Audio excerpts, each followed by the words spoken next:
I love this quote. You said, show me someone who could do 20 bird dogs with absolutely pristine technique, and I know nothing about them other than they can follow directions. Show me someone who can do a barbell side bend with their body weight, and I know that's a dangerous human being. Show me someone who can really feel their glutes working, and I know nothing about them. Show me someone with a double bodyweight reverse lunge, and I know their glutes are 10 out of 10, and they can out sprint 99% of the population. I have never seen someone perform a single leg deadlift on a Bosu ball so well that I knew anything about their actual athletic ability. I have never seen someone who talks about fixing anterior pelvic tilt do anything physically impressive whatsoever. That last line was a real jab. Talk about this. What are the implications of this? The bottom line is, if you want to be a freak, if you want to be able to do freaky stuff, you want to be a crazy athlete, you get there by doing the crazy stuff. Mm-hmm. You want to be super fucking strong, lift really fucking heavy weights. Like, to me, that, like, it's just the principle of specificity. It's pretty obvious. You want to do crazy stuff, you got to do crazy stuff. Mm-hmm. But I think that, one, we've made people afraid of that. Mm-hmm. You actually show people the crazy stuff you have to do to become a freak. And they're like, oh, that looks hard. I'm like, yeah, no shit. It's hard. It's way more appealing to people.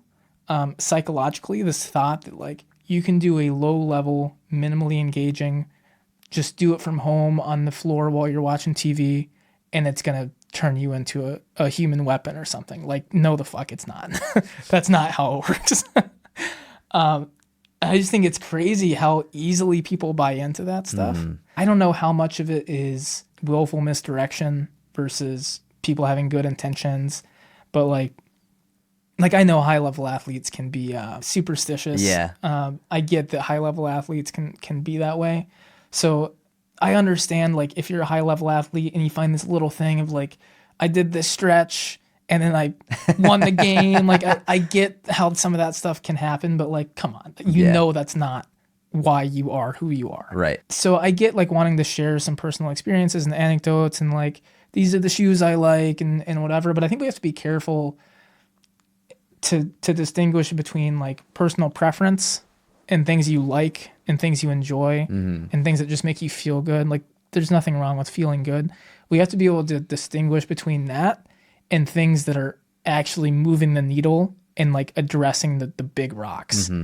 And I think oftentimes people will talk about things that they just like.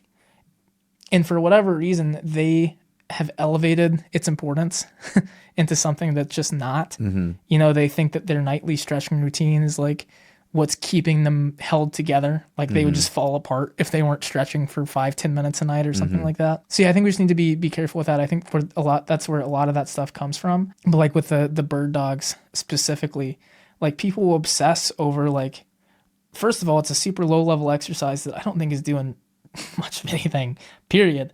But then you're obsessing over the technique of it, of like, oh, you're moving through your back more versus like true hip extension. Like, there's no load. Like, I don't give a shit whether you're moving through your back or your hips when you don't have enough load to stimulate anything. Yeah. Like, why are we fine tuning the technique of something that's not a stimulus to begin with? Yeah. That's crazy. Like, I just think people have gone off the deep end with some of this stuff. I think technique, we get a little bit too aggressive with fine-tuning that anyway, but when you're doing it on something that's not even an exercise, if we're being honest, like, come on.